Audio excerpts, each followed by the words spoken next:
I'm Andrea from Santa Fe Painting Workshops, and today I'm going to show you how to create a really easy sky with acrylic paint, how to blend, and how to do really easy clouds. So let's get started. The colors you will need are phthalo blue or ultramarine blue, either one, titanium white preferably, zinc white will be too transparent, and a yellow. I have cadmium yellow medium, but you could also use Hansa yellow or cadmium yellow light.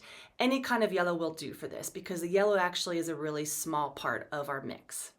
Okay, so let's begin. I'm working on a 12 by 16 stretch canvas. So we're not going to need a whole lot of paint in my demonstration here. So make sure if your canvas is a lot bigger that you use a bit more paint than I use. I always wear gloves when I'm painting. The reason why is, for example, in our cadmium is a metal, right? And so cadmium red and cadmium yellow both have metal in those pigments. So you want to protect your hands. If you paint a lot, wear gloves. It's so much easier for cleanup too. Or just make sure you wash your hands really well after each session. The reason why we need yellow is because I like to add a little bit of a different color to my sky. So my first tip for you is don't just do blue and white. Like, don't just do phthalo blue and white. Change it up a little bit. I think it's why a lot of artists use ultramarine blue because it's a little bit more of a blue purple. But if you add a little bit of red to your blue or a little bit of purple to your blue, or like I'm doing today, a little bit of yellow to your blue, not enough to make it a blue-green, but just a little touch to change the color a little bit and make it a little bit more unique and interesting. Okay, so I'm going to start with the color white and add a lot to my palette. And then I will add a little bit of blue here and just a small touch of yellow. So you can see mostly white paint, about half the amount with blue, and then maybe a quarter of yellow. So we're going to mix two different tones here. We're going to go ahead and just use up all of this white here.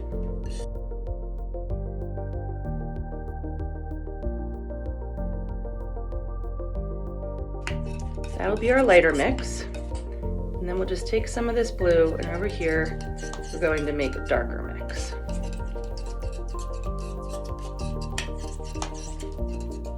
Now for each of these colors we're going to add just a little bit of yellow.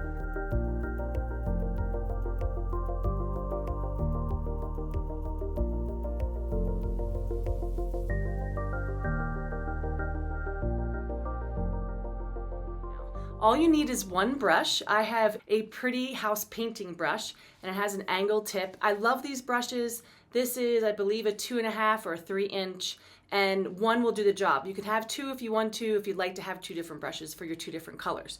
But I'll just go ahead and use one. Okay, so we're just putting the paint on the tip of the brush, and you can start with the light first or the dark, doesn't really matter. Let's go ahead and just do the light first. And I'm doing big, long strokes across the whole canvas.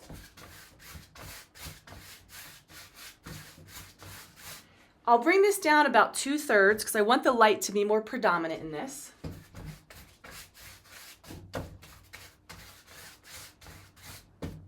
And you can also paint the sides. I like to do big, long strokes because I want to emulate the thing I'm painting. So I'm painting a sky, right? And the sky is big and wide and expansive. So I don't want to do brush strokes like this. I want to keep my brush strokes following the form that I'm painting.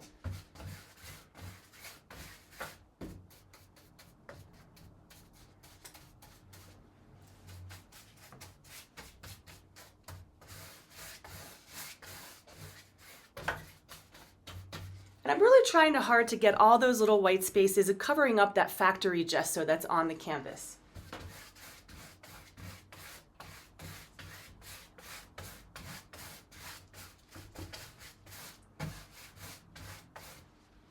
Okay, this is good enough. So we're about 2/3 or more down. And so now we want to clean our brush.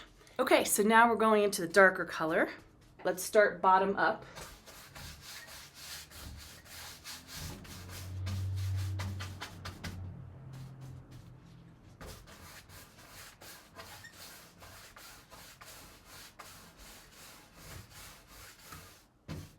Okay, so now is where we start to blend, and we want to make sure that we have, I like to get the sides, make sure we've covered everything we've wanted to cover.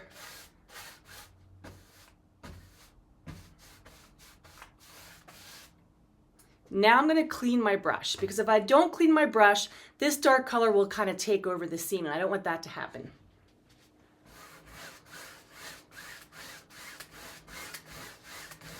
And you'll see it starting to blend.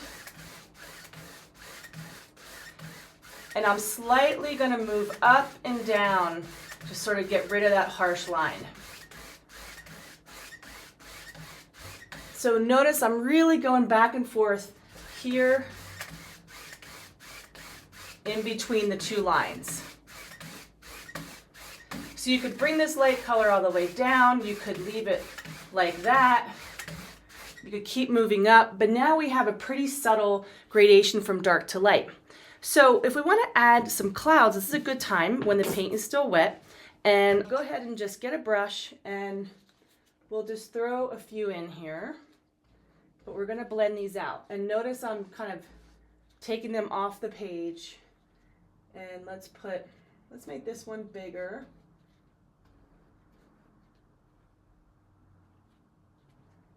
Let's start there and see how we like it. So I just got the same brush. Start at the top here. And we don't want to overblend too much. So here we have this like really subtle sense of clouds. And you could go a little bit more overt with clouds if you wanted to. So if you want to go more overt with clouds, let's look at that. I like using a palette knife, and I just put the paint in the bottom of my palette knife here. And I don't have a whole lot. And we could sort of do a very abstract, very ever so lightly touching the canvas here. This is called scumbling. And so this is another way to get some interesting clouds. And what I'm getting is just the texture of the canvas that's giving me just a little bit of texture in the clouds. Let's do one more.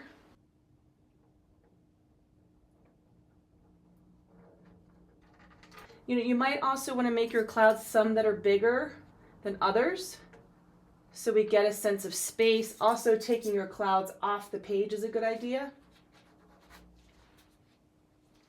And then you can also do clouds with a round brush. So I'm just using white paint here, and it's mixing in with the blue that's already there. We just kind of do little circles. And you see, because it's already wet, we're getting this sense of translucency here.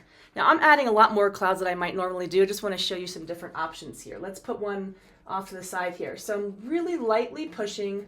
I'm going in circles. This is a hard bristle brush. And we're just getting a nice little sense of poofy clouds off in the distance here. And I think I'm going to work on this one a little bit. I don't really love how that one looks with the palette knife. Okay, so these are just a few different ways to get really interesting clouds that are easy to do, just white paint on top of wet sky. So the important thing here is we're working on top of wet sky. If you're not working on top of wet sky, then you do want to try to pull in some shadows and highlights and things. But because I have a wet sky, and because I use the brush here, I have some more paint there, which creates some highlights. And then we see through to the sky, which is really how the clouds are, right? The clouds are not these solid things. So anyway, I hope that you enjoyed this lesson on how to do an easy sky and easy clouds with acrylic paint. If you'd like to learn more about color and composition, check out my course, Abstraction Beyond Boundaries. In the online pre-recorded course, I show you how to mix colors like a pro, teach you 6 eye-catching composition types, and provide you with many techniques and tools to make your abstract painting stand out. Through slides on art vocabulary and multiple demonstration videos, you will be armed with all the resources you need to make abstract painting flow easily. To learn more about the course, click on the link below in the description.